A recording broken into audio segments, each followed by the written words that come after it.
All right. Hey, welcome back, everybody. We are jumping right into another discussion. Today, what are we talking about? We are talking about knowing your spouse. Knowing your spouse. Yeah, that's kind of a big deal. It is a big deal. Now, knowing them how? Because the Bible, knowing your spouse is sexual. Well, Adam knew Eve. I mean, that is that what we're part of talking marriage. about? That is part of marriage. And we will talk about that, just We're not not talking in about that today's yet? episode. Oh, man. No. You got to wait for people to come back again and listen. Well, that just gives them something to come back to listen to. Absolutely. So today is not the sexual knowing. No. Today is the understanding knowing. Yes. Yes, which is very important, I'm sure, in your heart. But guys, I want to talk to our guys out there. Understanding your wife is very important, and knowledge about how your spouse works in both ways, right? How your spouse works. So the sex part is important, but understanding one another is very, very important. And let's be honest, if you understand each other better, could lead to a little bit more of the biblical knowing. Absolutely. All right, Proverbs 24. Let's start there. Verse 3 and 4. We'll give it kind of our foundation. A house is built by knowledge, and it becomes strong through understanding. Through knowledge, its rooms are filled with all sorts of precious riches and valuables. So the discussion here is that you're building a home. Yes. We're building our home. We don't just cohabitate in a building. A house is not just a building. You make your house a home. A home. And a home is built by wisdom, and it becomes strong through understanding, and through knowledge, its rooms are filled. So I love that progressiveness. Like you purchase or build this home in wisdom, then through understanding, it becomes strong. Your marriage becomes stronger. Well, knowledge and understanding are a good thing, right? Yeah. It's something to seek after because it's going to help you build a strong foundation, a beautiful home. Yeah. And then as we grow in knowledge of each other, we put riches, the rich experience, the rich encounters, the rich family we build. So I think what we're trying to say is not to despise getting knowledge and understanding of your spouse, because it's got a biblical principle too. It helps you build a beautiful marriage. It helps you build what you really home. want. Yeah. Right, exactly. Yeah. And Proverbs also says in Proverbs 4:7, with all you're getting, get understanding. So that's our foundation today. Know your spouse, knowing yourself. And so we're going to talk about something today called the 5 Love Languages. It was a book written by Gary Chapman. Yeah. So we want to give a shout out to Gary. I don't know Gary personally, but much love to you, Gary. Appreciate you, my friend, maybe future friend. But knowing yourself, knowing your spouse is getting understanding. And it's interesting because you bring up 5 love languages to some people, and it's turned into a bit of a formula. So there's some negative reaction when someone says, you can't classify me in 5 love languages. That minimizes who I am or shrinks us down. Or some people may say, well, I read a book that there were 7 love languages or whatever. So praise God for all of those wonderful thoughts. But you have to start somewhere. Yeah. And I think that Gary Chapman's book helps us in the idea that men and women think differently, and we give and receive love in specific ways. And that's the understanding. It's the discovery of how are you communicating love to your spouse? Right. And then knowing your spouse has a way of receiving love. Right. And I want to know what that language is, because I want to speak that language, because relationships are built on communication. Yeah. Communicate. Well, it's kind of funny. It'd be like, us trying to have a marriage, and yet we're speaking two completely different languages. It'd be very difficult for us to build a home if I only spoke Spanish and you didn't know Spanish and you were only speaking Swedish, right? So that would be those 2 totally different languages that if you're communicating, we can't have any understanding. We can't communicate. We can't build a marriage on that. And so the only way for us to then develop that communication, which is communion, which is that connection that we're desiring, is to learn the other person's language. Yeah. So question, because this was a book that we brought into our marriage like years ago. How has it changed us? Helped us? I think when I heard these 5 principles that we'll go over, these 5 styles of love language, as you call it. And again, there may be 7, there may be 10, who knows? And you may be a mixture. Most of us are. We're a mixture of more than one. Right. So we're not saying that we're trying to put anybody in a box. We're not trying to shrink or minimize anybody down to a formula.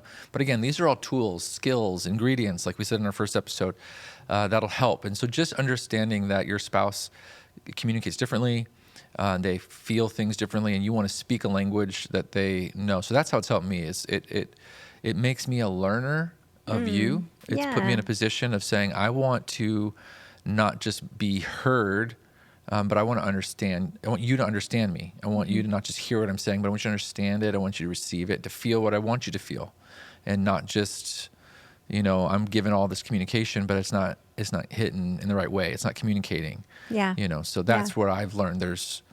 I need to learn about me, and then in learning about me, I also need to learn about you, and then I need to help you understand me. So I think that's something else we're going to talk about today. It's not Yeah. just I have a love language, you should learn it, but rather I know myself. I've done some self-discovery, and I can help you know me. Yeah. And then And I feel like that's back forth. changed our marriage. Yeah. So some of these tools, I know that it's just even going through this book and understanding the different love languages has impacted our marriage, which has been really cool because I can learn to speak your language. And we've been able to communicate even at a higher absolutely. level. And there's been more freedom in our marriage too, which is awesome. Yeah, absolutely. Let me get right into some of these love languages. So, people need communication, 5 love languages. So in Dr. Gary Chapman's book, the first love language that we'll talk about is words of affirmation. Do you want to start with words of affirmation? You want to go with that? Yeah, I Go can for do it. that. Words of affirmation. So, in speaking of love languages, you may be a person or your spouse may be an individual who gives and receives love through words of Right. affirmation. So, these are like positive things like saying, I love you, or saying, you look pretty, or you're handsome, or hey, you did a really great job with this, or you're really good at something like this. It's just a way that they receive love. So, my spouse feels most loved when someone gives them compliments, encourages them, or simply says, I love you. On the other hand, criticism or negative comments may be difficult. I am very much a words of affirmation person. So when you say to me that I did a really good job or that you love me, I feel seen, I feel known, I take that to heart. Those words are very impactful for me. I appreciate that very much. Well, I appreciate you saying that your strength can also be your greatest weakness. So if words mean a lot to you, well, let's say that slower. Words mean a lot to you. So positive words mean a lot to you, but negative words would impact they're you very impactful, even deeper. Yeah, so I think that's important that we hear that. If you know that your spouse, words are important to them, that means the giving of words are important, and also the withholding of words are important. So it's a big deal. not writing that card or not communicating compliments, like that deeply impacts your spouse. And again, if you want a healthy marriage, then you do the work. We've been talking about doing the work. This would now be a skill set that you learn. We've talked about your relationship with the Lord, but this may take work. Learning a new language, like you try to learn a new language every night. I do. I try to learn Spanish. I'm Cuban, so my mom's first language is Spanish, and somehow I am 44 years old and still don't speak Spanish. And so I'm just trying to rectify that and to learn the Spanish language. And so every night I work on that a little bit and learn a little bit more and a little bit more. Yeah, so but it takes effort and it takes effort, work. And it so takes that's time, intentionality. All of these love languages are going to take effort and they're going to take work. And time and intentionality. Like I have to make that a habit to focus on that, to pick that up. And over time, I get better at understanding and picking up, and my ear is attuned to that language, which is a big deal as well. So it becomes more natural. It becomes more natural. I just think of, it's funny because, I can have a love language that's important to me, like words are important to me, but if words are not important to you, you may look at me and be like, that's not why do I have to use words? That's not like, I don't see why that's impactful or why that would mean much to you. So I know that there's like individuals out there who we've heard say, I told my wife that I loved her once, and if anything changes, then I'll let her know. So they said it once in 50 years, and they've never said it in 50 years since then. But their wife's love language is words. And that's going to be some friction. Yeah, and that's what this conversation is about. Like, you really need to take a deep dive into your marriage and your partner, and your marriage and your partner is not your parents. And for some of us, let's be honest, do you want your parents' marriage? And if you don't want your parents' marriage, then you need to do things differently. Don't settle with the same habits that were just passed down from your parents. But some of your parents, you might want their marriage. And what were some of the things that they did well? And you want to bring those into your marriage. But I would say for some of us, I don't want to, you never want to like say guys and girls, because No, we there's all guys. deal Yeah, with these things, right? Guys that have words of affirmation too. Guys need. There's I some love it. guys that desperately live like that. That word of affirmation is a big deal, and their wife encouraging them, saying, "I believe in you. Even though I'm attracted to you. You did a great job in that." Like, we're still that junior higher or that high schooler on the inside that wants to impress our lady, watching us somehow, that we did something that, took her breath away. So you want to hear when you've done well. But for some guys, it's not natural. And especially if they came from a home. Or girls. Especially if they came from a home where dad was hard and dad was, he kind of hid behind this veneer of like, men aren't sensitive, or that's all women's stuff, and the cards and the ushy gushy, whatever. He mocked it maybe. And so you may have to press through that, right? That's what I'm trying to say for our guy friends out there is, don't imitate your earthly father, imitate your heavenly father. Yeah, that's right? good. And God is a word's God. Like, he is the word. In the beginning was the word was with God, the word was God. And he consistently tells his children how much he loves them. He consistently tells his bride, the church, how much he loves her. And so we want to learn new skills, new habits. And one of the ways that your spouse, husband or wife, is going to give or receive love is words. And so you may have to make yourself become more aware of how often you compliment, of how often, don't just think thoughts of love. Share those thoughts in words so they can get out there in the atmosphere. Yeah.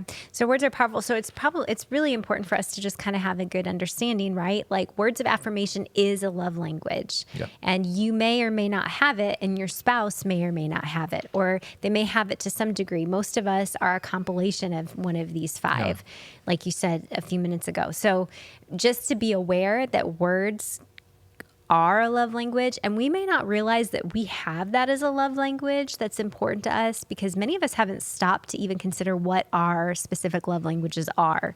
And so it's important to just take time to pause, because a lot of times what ends up happening is we often try to give love the way that we would receive it, right?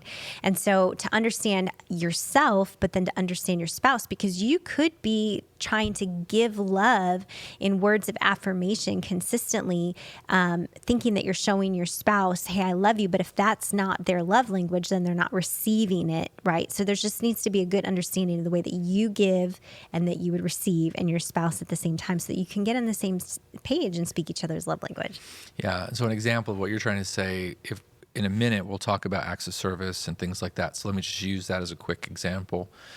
If words are not as, they're important to everyone. Let's just say that. Like, even if you think words aren't important to me, you may not realize how words would still make a difference, right? If, like I said, God is speaking words to you, even if you don't think words are important, and he's still speaking them to you because he knows they're important for you. So even though they may not be your thing, they may not be your natural bend, everyone needs the word of life, life-giving words put into them. But let's say you're more bending on acts of service, and we'll talk about acts of service more in a second. But if you're telling me you love me all the time, but I'm an acts of service person, which feels love more by being taken care of or seeing you help co-carry the burden, of our home or of our life, that I may not be feeling very loved by you, though you're telling me I love you. Even though I'm telling you all the time, I love you, I love you, I love you. I'm feeling like you're not carrying your portion of responsibility, right? Right. And so that's what we're saying. It's not that your spouse doesn't love you, but they may be just loving you in their way. And you need to learn to speak your spouse's way so that they can hear but it. Recognize that that's how you also receive love and what you're looking for. And so there's a self-awareness journey and a journey that we go on to understand our spouse. So some skills real quick. Pay attention to the thoughts you have about your spouse. Vocalize those thoughts. I think that's the big thing. Don't just think thoughts. Yeah. Hey, they did a good job. Pay attention to those thoughts and communicate those thoughts.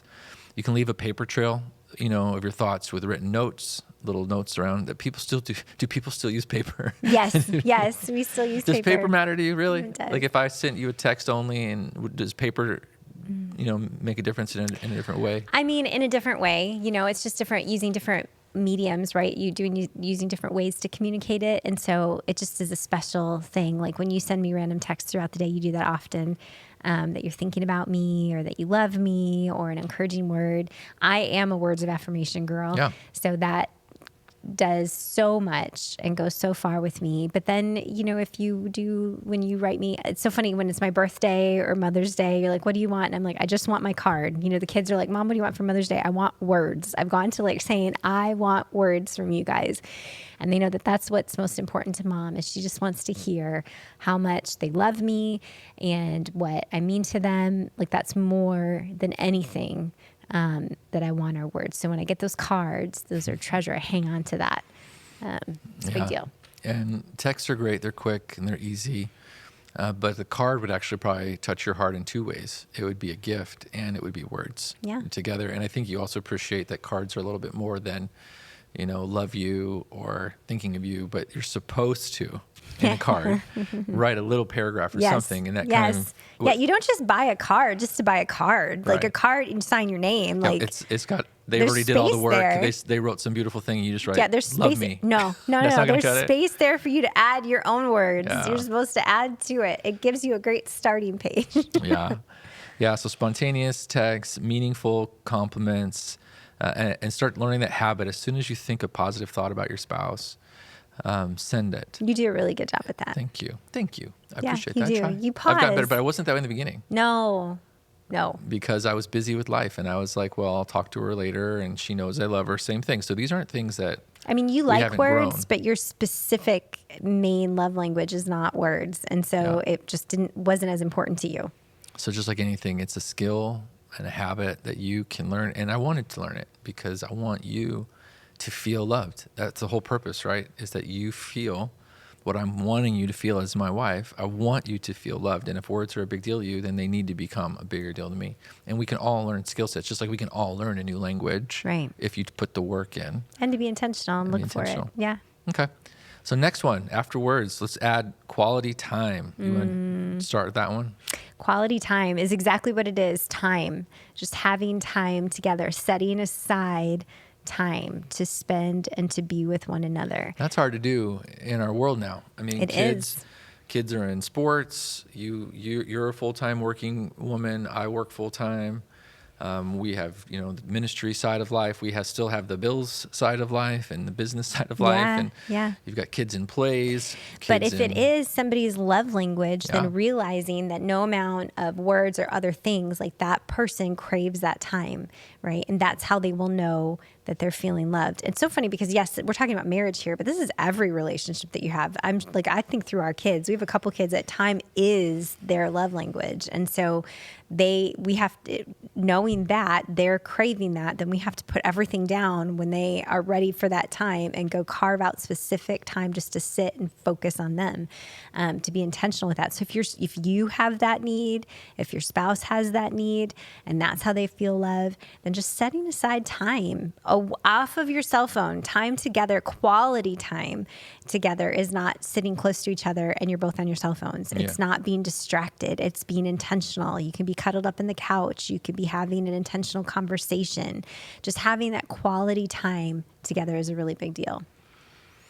So some thoughts we wrote down on this is it's important to you that your spouse is attentive and that you feel they're listening to you, that they're engaged in the conversation. That's a big deal because so many times we listen halfway. Yeah. Like we're like, yeah. I think I said this last night because we were sitting down after we had gotten done with everything, and I came into the living room and wanted to have a conversation, but you had some work on your phone, and I got so frustrated last night but you didn't know that I was coming in to have an intentional quality time. Because I was multitasking. Doesn't that work? Isn't that a real thing? You can't multitask in that. It didn't work, but I got so frustrated, so I just waited. But then I was like, "Hey," and you were, I want time, and you were so gracious. You put your phone down, and then we had quality time. And so, in this paragraph, it says that you just want your partner just to stop every once in a while, just to stop other things, and just focus on being together. To deepen your connection with your spouse, whose love language is the quality time, ensure that you're making lots of eye contact. That's a little skill set. Yep, skill set. Look them in the eye. That's why me looking at my cell phone and you talking is not the same thing as quality time. And you can watch a movie and that's kind of together. It's time, but it's still not touching in a certain area of your spouse's heart that wants face-to-face contact, So right? this is where date nights come in, Yeah. setting aside that quality time to focus on you just being together, which is hard for somebody who's like a doer, a go-getter, who maybe even is task list oriented, right? Like, I got to get all these things done. These things are important. So sometimes it's difficult for those of us who are wired that way to just pause and have that intentional quality time and think that that's important because, wait a minute, I have all these other pressing needs. But if your marriage is that first most important relationship, right? And so God brought them into your life. So to pause, you're not wasting time by spending quality time with your spouse. No. You're actually investing time into your future, into the rocking In chairs those rocking of the chairs. future. Yeah. I'm going to say something probably kind of sensitive maybe. But there's certain ones of these love languages that can, if you don't have that as a love language, you can almost look down on your spouse's need for that language because you think they shouldn't need that as much, right? Or you think that it might be a weakness. It's a weakness, right? So especially if you're like, I'm a provider, that shows I love, I'm a hard worker, that shows I love, I'm a protector, that shows I love. And you can almost look down like, why does my spouse need so much time? She or he is so needy, but if that's the way God wired them up, same thing with words, like, why do they need to be complimented? Like, why do they need to be, and we don't realize that we're being judgmental of someone's design, of the way they were created. That would be like yelling at a plant saying, why do you need so much water? It's so aggravating. It's but it's true. created that way. It was created with certain ways of seeing the world or a certain way of thinking, and it's like you need to find the beauty in how your spouse was created, and it's not a deficiency in them. They're not broken. It's not a weakness. But if you look at it like a weakness, then you're always going to feel like you're tolerating that love language, or you're putting, you're almost accommodating their deficiency rather than you're actively excited because you're feeding it something that it really needs. Yeah, I think that's powerful. But then I also think it's good to remember that by, whether it's quality time or words of affirmation, even if that's not something that you feel like you require, I almost promise you that you're going to be blessed by speaking your spouse's love language, not just because they're blessed, but it's going to do something inside of you as an individual as well. It has for me. It has for me. Which I think that's part of the wisdom of God in putting people together that don't just speak the same language. Just like a man and a woman is so different. And we'll say this repeatedly throughout this series, but it's in you learning new skills. It's in you growing. Yeah. And this may not have been your natural tendency, but then you find out that you actually like giving words and you like intentional quality time. And like you said, these things are not just for dating or marriage relationships. This is going to help you in your personal relationships at work, kids, at church, your children. Yeah, because your child may be a words person. And so now you're not only not learning how to speak to your wife, you're not learning how to speak to your own child. And that could be male or female. Like we have a male child that is very much so a words person. Yes. Matter of fact, he's very, and I love it because he's very self-aware. He'll get in the car after school and he'll be like, I know I talk a lot. I've got a lot to say. Turn the radio off, and I'm going to talk all the way home until we get to the house. And he does. 20 minutes of nonstop talking. But he needs it. And he needs it. And he knows what he needs. And we know that he needs that. And so I can look at him and say, why are you that way? Or I can say, that's how God wired him up. He's also a very outgoing stage performer, communicator. And so that's also a strength of his. Yeah. And so like you were saying, he's great with words too. He's great with words. And so this skill set is not only going to help me with my spouse, it's going to help me know my own child, and it's going to make me grow. So that's why we're saying God designed it this way. Yeah. Because life's a journey, and part of the joy of life is the joy of growing. Yes. And if you're not growing, then you're dying. And so don't think that you got a corner on life because you're a hard worker. There's much more. There's more beauty. There's more feelings to be felt, more moments to be made by you learning these languages. That's beautiful. Yeah. Beautiful. Awesome. Do you have anything else you want to say on the quality time? Quality time? No. What's the next one? Acts of service. Uh-oh. My favorite. Uh-oh. Yes, everyone should be an acts of service person. Because you're and an if you're acts of not an service. acts of service person, then you're not as good as me. No, Uh-oh. but that's that pride, right? Yeah, that is that pride. Because that is so external. So, clean the house, mow the lawn, pay the bills, organize things, make life easier for other people by serving. There's also that little bit of martyristic spirit that can get in there, like, look at all the serving I'm doing and nobody's helping me.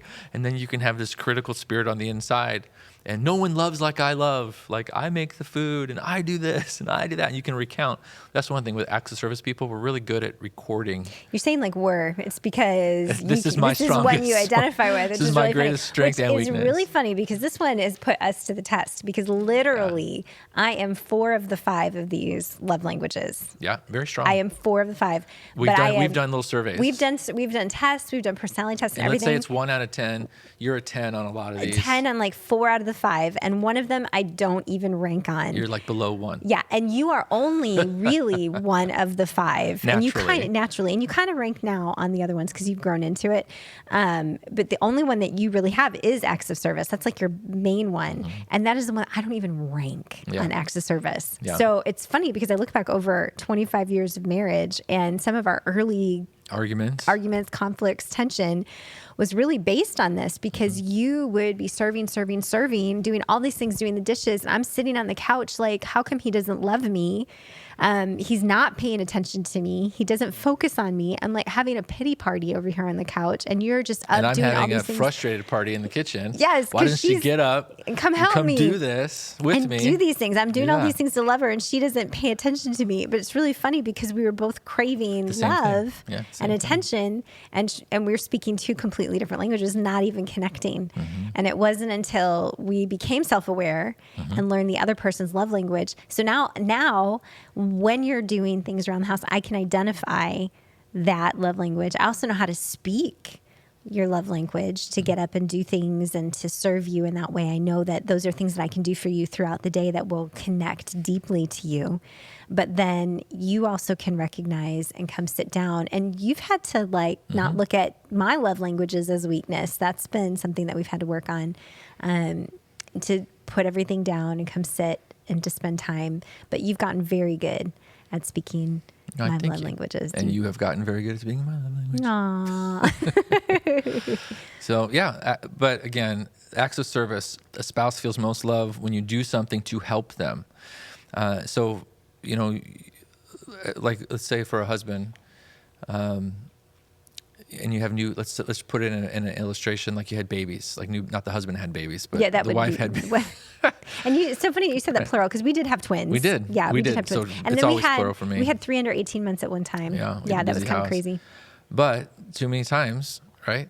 A guy comes in and isn't helping, right? And then he's like, where's this? And why isn't this done? And why isn't that done? And it's like, why don't you help? And that's the spirit. I think that's a good way to say it. It's not just acts of service, but it's helpfulness. Being helpful. How can I be of help to my spouse at this time? Whether my spouse is, my husband, or my spouse is my wife.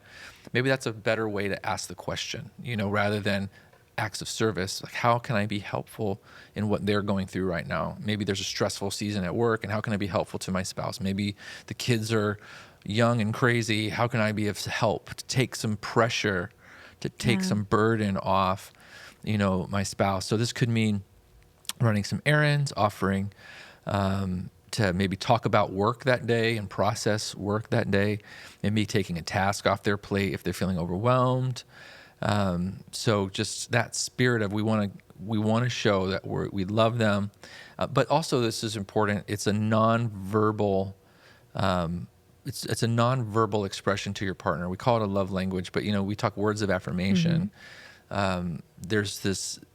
You want to, like when you're learning how to do acts of service, or you're learning how to be helpful to your spouse, it's learning that skill of how do I communicate love to them, and I'm not able to use words, right? Like if I can't use words, how can I communicate to my spouse that they're important to me or that they love me?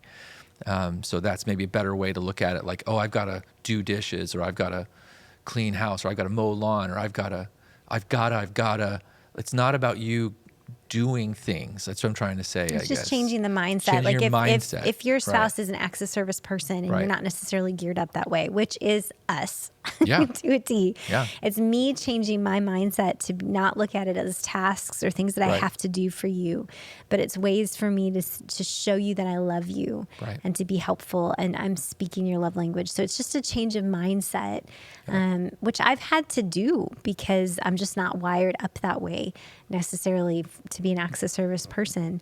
And so I've had to change my mindset on it. I've had to be patient with you as you speak that language, and I've had to learn to speak it at the same time. So we're going to pause this conversation for today on this episode, but in our next episode, we'll pick up with 2 more love languages and some more application on how to make that possible in your marriage. So we're excited about our next episode.